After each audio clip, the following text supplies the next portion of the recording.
Well, Rupert, thank you so much for your time. Great to see you. Great to see Margarita. Um, Making a little guest appearance. Um, hmm Big congrats on the documentary. It's such a chilling story. How excited are you for showing it at Fright Fest? And are you going to be sitting watching it with the audience, or are you going to sneak away and then come back for the Q&A? I think I'm gonna watch it. It'll be the first time I've seen it with a UK audience. So we've already been in Beyond Fest LA, Sitges in Spain, Brooklyn Horror. We did a screening in Paris at their fantastic film festival, and now, yeah, now we're at Fright Fest. And I think the Brits and the Scots are gonna have, Scots specifically, are gonna have quite a fun response to the film because it is a film fundamentally about Britain. And The Wicker Man, of course, was filmed famously in Scotland, so there's that kind of more local connection as well. The murder of Charles Walton. Tell us briefly about that for those that may be unfamiliar. In 1945, on Valentine's Day, the body of Charles Walton, who was a 74-year-old farm labourer, was found brutally murdered on Meon Hill with a pitchfork through his face and a bell hook. Is that how you pronounce it? Bell hook? Um, on his throat. Um, and it was such a kind of grotesque and gruesome murder that the Warwickshire police felt it was sort of beyond their capabilities. And they called London and they were sent by Scotland Yard, Britain's most famous detective. At the time, there was such a thing as being a famous detective. He was considered a modern day Sherlock Holmes. And his name was Robert Fabian. And he had solved every case he ever had. He was a kind of celebrity. He was discussed in the newspapers. And he arrives at this small town in the Cotswolds called Lower Quinton of 195 inhabitants, thinking, this is going to be easy to solve the murder in such a small town. Someone's got to know who did it. Someone must have seen something. I can track everyone's alibis. I can track all of their movements. And after a couple of months, he comes up empty-handed. Essentially, no suspects, no charges, no even theory of the motive, really. Never would have imagined the Wicker Man, being linked to the Teletubbies. Did you ever think in your career your path would cross with Dave Thompson, who played the original Tinky Winky? God, it's a really good question. I mean,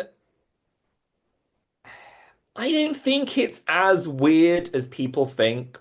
For the reason that I remember when the Teletubbies first came out, I wasn't that old. I must have been 11, 12, 13, or something. I can't remember when it exactly came out. I was over 10.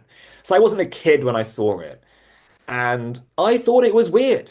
You know what I mean? Nothing had been on like there was nothing like the Teletubbies. It wasn't like Sesame Street. It's like they're aliens. They they live in this kind of hyper real world with like giant bunny rabbits. And I never actually sat down and watched a full episode. It was kind of in the culture. So I always thought there was a kind of Frankenstein element to the Teletubbies anyway. And so there was something kind of grotesque and horrifying um, to it.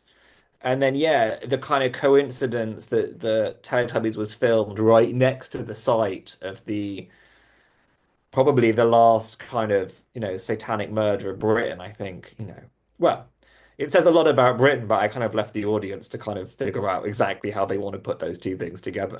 When you started to go down that, I suppose, the rabbit hole of your research, what surprised you or kind of shocked you the most? Any discoveries that really shook you? I think what I was drawn to most about it when I was doing that very first bit of research was actually the contemporaneous documentaries of witchcraft made in the late 60s and early 1970s, such as The Legend of the Witches, um, Secret Rites, The Power of the Witch, and I think there's one called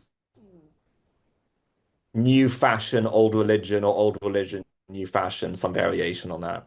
And so when you watch these, I mean, in some ways, these films are more out there than the Hammer stuff and the other independent films that were made by Tiger and British Lion, of course, which made Wicker Man. Actually, you would almost see the horror films as less sensationalistic as the so-called documentaries. I say that because they were kind of like Mondo films. They were kind of, these were not sort of verite films. They were kind of, staged isn't quite the right word, but they were definitely very highly produced. I think that's the way to put it. And I thought, oh, that's fun. I've never seen any of these before. What a wonderful slice of British cultural history I've just never seen.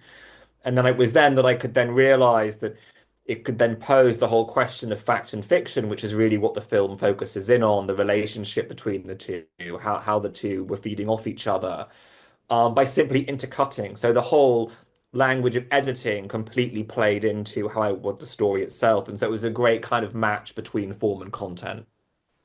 You mentioned obviously, the many investigations that other people undertook themselves. You've got Dr. Margaret Murray. She's kind of one of the bigger names. How much of her work, really helped inform you in terms of what you want to do in this documentary?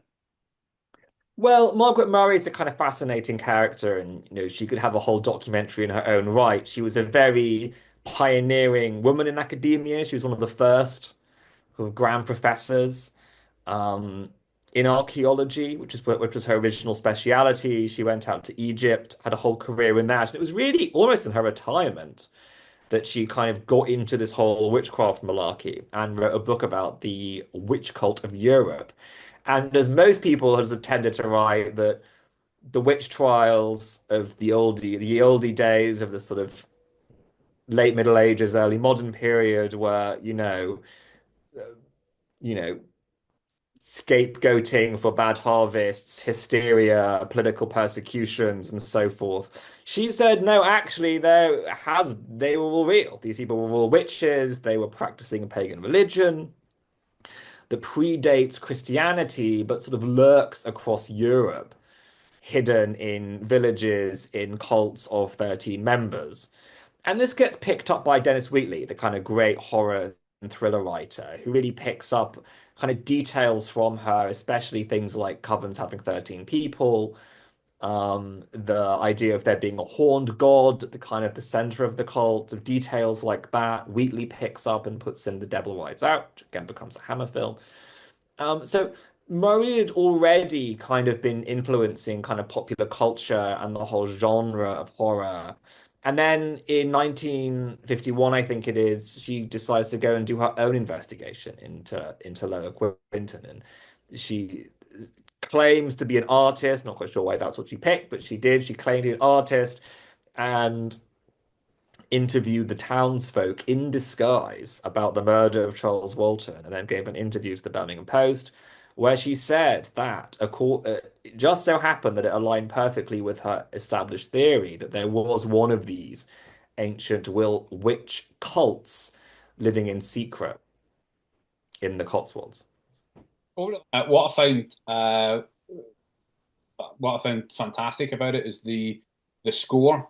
In it, quite menacing. What sort of conversation did you have with Mike Lindsay about the sound that you wanted to try and shape and create? I don't want to say like anything. You share scores you like, and they come back with their own take on it, which is usually a lot better than what you've given them. And that was sort of what we had here. But I definitely said no folk music. So sorry to all of the massive folk music fans out there. I banned it from day one. And instead we've got a kind of a folk-esque take on, you know, I don't even know what the terms are. He'll probably get mad at me if I mess it up. But it's definitely got a very unique sound to it. And as you said, it's both eerie and scary, but also intriguing. It ramps up the mystery, and I think offers all kinds of fun textures, all kind of throughout. And I think they're releasing a vinyl of it. I will have more details of that later, but I don't want to get into trouble. But that may be appearing on the horizon. So if you follow so you love the score, You follow our socials, there hopefully will be an announcement on that in the next couple of months. That whole point you mentioned about, I suppose, again, Britain, and you touched upon politics and obviously, fear. This is one of the things that's mass fear spreading, of one particular group, and then it's represented in the media. Talk a little bit about that idea and the fact that it's still very much relevant today. Absolutely. So, the murder of Charles Walton, there's very little evidence for any of the theories. There's very little evidence, period. And that's kind of what I find so interesting about the case, is that it then becomes a kind of vacuum with which we can fill with all our own fears and paranoias, which are really sort of reflections of ourselves, really. I think that's sort of really what the film plays with, and the impact the impact the murder had on film shows how a lot of those fears got dramatized and found audiences. So it's not just, I have a theory about what happened. It's that there was a whole movement of filmmakers who read this murder and read Britain in a relatively consistent way, made these films that then found audiences. And why do they find audiences? Because people also had those fears, right?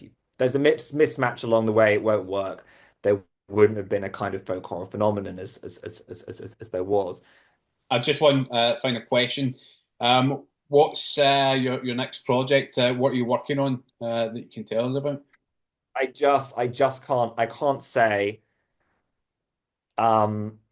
yet. Do you want to ask me another final question? I'll answer something else, anything else on your mind, because that's a bit of a non-answer.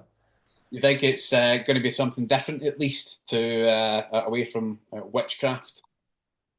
Yes, that's right. I've got a documentary, another arts doc that I'm developing, which we're just going out with now. Hopefully that will get funded. And then I've got two scripted projects, two horror films, which have been in development and we're casting. So who knows. So Exciting. hopefully one of the three will happen shortly. Amazing. Well, Rupert, thank you so much for your time. Best of luck with the documentary's release, and no doubt see you at FrightFest. Great. Thanks so much for having me, and thanks for helping out. Ladies and gentlemen, you're watching Hey You Guys! Hey, you guys! Hey, you guys! Hey, that's what they all say. Hey, you guys! Hey, you guys!